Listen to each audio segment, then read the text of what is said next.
രാഹുൽ ഗാന്ധി തെരഞ്ഞെടുപ്പ് കമ്മീഷനെതിരെ നടത്തുന്ന പോരാട്ടത്തിൽ പകച്ചുപോയത് കമ്മീഷൻ മാത്രമല്ല ബി.ജെ.പി. കൂടിയാണ്. ഇന്ത്യൻ ജനതയ്ക്ക് മുന്നിൽ ഉടുതുണി നഷ്ടപ്പെട്ടവനെ പോലെ നിൽക്കുന്ന ബി.ജെ.പി. മോദിയുടെ മണ്ഡലമായ വാരണാസിയിലെ തട്ടിപ്പ് പുറത്തു വരുമോ എന്ന ഭയത്തിൽ സമനില തെറ്റിയ ബി.ജെ.പി. നേതാക്കൾ രാഹുൽ ഗാന്ധിയുടെയും പ്രിയങ്ക ഗാന്ധിയുടെയും മണ്ഡലത്തിൽ അരിച്ചുപറക്കൽ തുടങ്ങിക്കഴിഞ്ഞു. എന്നിട്ട് സംഘപരിവാറിന്റെ വാട്സ്ആപ്പ് യൂണിവേഴ്സിറ്റിയിൽ ചെന്നിട്ട് ക്യാപ്സ്യൂൾ നിറയ്ക്കുവാൻ നോക്കുകയാണ്. എന്നാൽ വയനാട്ടിൽ വോട്ടുകൊള്ള നടന്നു എന്ന പേരിൽ കേന്ദ്രമന്ത്രി അനുരാഗ് ഠാക്കൂർ നടത്തിയ വാർത്താ സമ്മേളനം മലർന്നു കിടന്ന് തുപ്പുന്നതിന് സമമായിരുന്നു. രാഹുൽ ഗാന്ധിക്ക് നോട്ടീസ് അയച്ച കമ്മീഷൻ വയനാട്ടിലെ ശരിയായ വോട്ടർമാരെ വ്യാജ വോട്ടർമാരാക്കി അനുരാഗ് ഠാക്കൂറിന് നോട്ടീസ് അയക്കുമോ എന്ന് ഇനി കണ്ടറിയാം. ഈ വിഷയത്തിൽ ഠാക്കൂർ മാപ്പ് പറയണമെന്ന് പറഞ്ഞെത്തുകയാണ് സണ്ണി ജോസഫ്. വയനാട് പാർലമെന്റ് മണ്ഡലത്തിൽ കൽപ്പറ്റ നിയോജക മണ്ഡലത്തിൽ ഹിന്ദു മതവിശ്വാസിയും മുസ്ലിം മതവിശ്വാസിയും ഒരേ വീട്ടുപേരിൽ താമസിക്കുന്നു എന്നുള്ളതാണ് കേന്ദ്രമന്ത്രി അനുരാഗ് ഠാക്കൂറിന്റെ പ്രധാന ആരോപണം. ചണ്ടേരി എന്ന വീട്ടുപേരിൽ ഇവർ രണ്ടുപേരും താമസിക്കുന്നു എന്നുള്ളതാണ് ആക്ഷേപം. ഇതിനെതിരെയാണ് സണ്ണി ജോസഫ് മാപ്പ് പറയണം എന്ന് എത്തുന്നത്. ആ പ്രതികരണങ്ങളിലേക്ക് പോകാം. വളരെ വ്യക്തമായിട്ട് വയനാട്ടിലെ കോൺഗ്രസ് നേതൃത്വം അതിന് അക്കമിട്ട് ഉത്തരം നൽകിയിട്ടുണ്ട്. അവർ പറഞ്ഞത് ഒരു സ്ഥലത്തിൻ്റെ പേരാണ്, അതൊരു വീട്ടുപേരല്ല. ആ സ്ഥലപ്പേരിൽ പല വീടുകൾ താമസിക്കുന്നുണ്ട്, പല വീട്ടുകാരുണ്ട്, അത് പല കമ്മ്യൂണിറ്റിയിൽപ്പെട്ട ആളുകളുണ്ട്.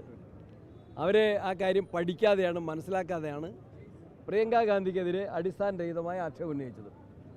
ആക്ഷേപത്തിൻ്റെ പൊള്ളത്തരം ഇവിടുത്തെ കോൺഗ്രസ് നേതാക്കന്മാർ കൃത്യമായിട്ട് അതിൻ്റെ തെളിവുകൾ സഹിതം മാധ്യമങ്ങളുടെ മുൻപിൽ, ജനങ്ങളുടെ മുൻപിൽ അവതരിപ്പിച്ചിട്ടുണ്ട്. ഇതൊരു ഒറ്റപ്പെട്ട വീട്ടുപേരല്ല, ഇതൊരു സ്ഥലപ്പേരാണ് എന്ന് കൃത്യമായി ബോധ്യപ്പെടുത്തിയിട്ടുണ്ട്. അത് ബോധ്യമാകുന്ന അടിസ്ഥാനത്തിൽ ഈ ആക്ഷേപം പിൻവലിച്ച് മാപ്പ് പറയണം എന്ന് ഞാൻ ആവശ്യപ്പെടുകയാണ്. തെരഞ്ഞെടുപ്പ് കമ്മീഷൻ നിഷ്പക്ഷമായിരിക്കണം. അതിൻ്റെ നിഷ്പക്ഷത ഇന്ന് ചോദ്യം ചെയ്യപ്പെട്ടിരിക്കുകയാണ്. ജനങ്ങളുടെ മുൻപിൽ ആ കാര്യങ്ങൾ ഇന്ന് തുറന്നു കാട്ടപ്പെട്ടിരിക്കുകയാണ്. ഫെയർനെസ് അവരെ സംബന്ധിച്ച് നഷ്ടപ്പെട്ടുകൊണ്ടിരിക്കുകയാണ്. അവർ റെഫറിയാണ്. തെരഞ്ഞെടുപ്പ് കമ്മീഷനെ തെരഞ്ഞെടുപ്പാകുന്ന ജനാധിപത്യ പ്രക്രിയയിൽ ഏറ്റവും പരമപ്രധാനമായിട്ടുള്ള ഈ പോരാട്ടങ്ങളിൽ റെഫറി ആകേണ്ടത് റെഫറിക്ക് പകരം കക്ഷിയാരെയാണ്.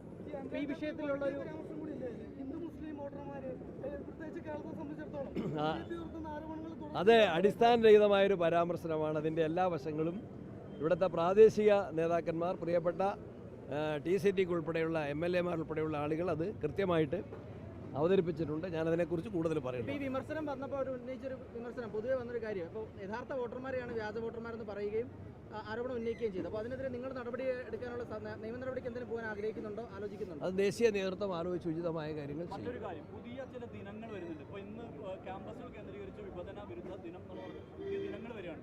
അത് ഒരു RSS അജണ്ട നടപ്പിലാക്കുന്നതിന്റെ ഭാഗമായിട്ടാണ് ഗവർണർ അതിനു വേണ്ടി ഉത്തരവിടുന്നത്. എന്താണ് അതിന്റെ നിലപാട്?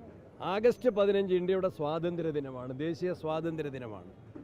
ആ ദിനം ആഘോഷിക്കണമെങ്കിൽ ആ സ്വാതന്ത്ര്യ സമ്പാദനത്തിലെ ത്യാഗപൂർണമായ പ്രവർത്തനങ്ങളിലെ പങ്കാളിത്തം ഉണ്ടാകണം.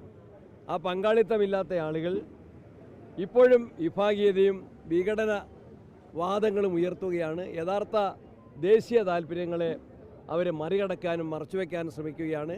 മതേതരത്വത്തിന് അവർ ഭീഷണി ഉയർത്തുകയാണ്. സ്വാതന്ത്ര്യ ദിനത്തിൻ്റെ ചിന്തകൾക്ക് അവരെതിര് നിൽക്കുകയാണ് എന്ന് മനസ്സിലാക്കാൻ സാധിക്കും. എന്തിനാ നമ്മളെ ഗവർണർ പണി നോക്കിയാൽ പോരെ? അദ്ദേഹം രാഷ്ട്രീയം കളിക്കണ്ട. ഒരു കാര്യം കൂടി, DCC പുനഃസംഘടനയെ ബന്ധപ്പെട്ട് ചർച്ചകളൊക്കെ നടത്തിയിരുന്നു. ഡൽഹിയിലും നിങ്ങളെല്ലാവരും പോവുകയും ചെയ്തു. പക്ഷെ തീരുമാനങ്ങളൊന്നും വന്നിട്ടില്ല. എപ്പോഴത്തേക്ക് തീരുമാനം ഉണ്ടാവും? എന്താ അതിനൊരു സമയമില്ല, ഇന്ന സമയം നിശ്ചയിച്ചിട്ടില്ല. ചർച്ചകൾ തക്ക സമയത്ത് പൂർത്തീകരിക്കും. അതിനോട് സമയം നിശ്ചയിച്ചിട്ടില്ല. എല്ലാ DCC-കളിലും ഒരു അഴിച്ചുപണി ഉണ്ടാവുമോ? ശക്തിപ്പെടുത്തും. നിലവിലിപ്പം ചിലരെ മാറ്റേണ്ട, അങ്ങനെയാണോ? അങ്ങനെ എന്തെങ്കിലുമൊക്കെ ആരെയാ നിങ്ങൾ അഭിപ്രായപ്പെട്ടത്? അല്ല, അങ്ങനെ ഉണ്ടോ എന്നാണ് ചോദിക്കുന്നത്. ഏതെങ്കിലും പേര് സിദ്ദിഖ് പറഞ്ഞിട്ടുണ്ടോ? ഉണ്ടോ എന്നാണ് നിങ്ങളറിവിൽ ഏതെങ്കിലും ഉണ്ടോ? ഞങ്ങളുടെ അറിവിൽ ഞങ്ങൾ മനസ്സിലാക്കുന്നത് we will discuss and decide. ആ സമയത്ത് പറഞ്ഞോളൂ.